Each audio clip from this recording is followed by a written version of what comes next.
லிவரோட முக்கியமான ஒரு ஒர்க்குன்னு வந்து பார்த்தீங்கன்னா, டீடாக்சிஃபிகேஷன். நம்ம உடல்ல தேங்கியிருக்கிற கழிவுகளை டீடாக்சிஃபிகேஷன் பண்றதுல லிவரோட பங்கு அப்படிங்கிறது ரொம்ப முக்கியமானது. அது எந்தெந்த வகையில பண்ணுது அப்படிங்கிறதையும் பார்த்துரலாம். ஃபர்ஸ்ட்டு வந்து பார்த்தீங்கன்னா, லிவர் ஆனது ஒரு ஸ்பாஞ்ச் மாதிரி.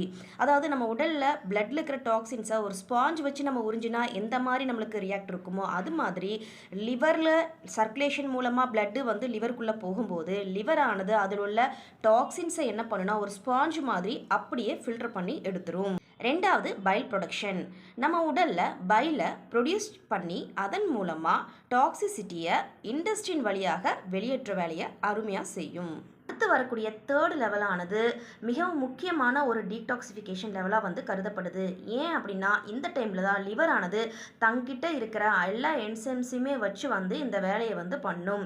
இதை வந்து phase 1 and phase 2 detoxification level of liver அப்படின்னு கூட மெடிக்கல் டைமில் வந்து சொல்லுவாங்க.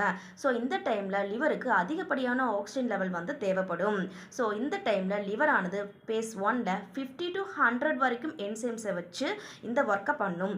அதற்கப்புறமா பேஸ் 1லேருந்து பேஸ் 2க்கு எல்லாமே சேஞ்ச் ஆகும். நம்ம உடல்ல உள்ள மிகவும் பொறுமையானவும் மற்றும் நிதானமான உறுப்பு அப்படின்னு சொல்லக்கூடியது கல்லீரல்னு சொல்லக்கூடிய நம்மளுடைய லிவர் தான். அது எவ்வளவு கஷ்டப்பட்டாலும் வெளியே தெரியாது. ஏன் அப்படின்னா அது வந்து தன்னைத்தானே வந்து முடிந்த அளவு இருக்கிற பிரச்சனைகள் எல்லாமே வந்து ஷார்ட் அவுட் பண்ணி நம்மளை வந்து பேம்பர் பண்ண தான் வந்து பார்க்கும். Stay healthy.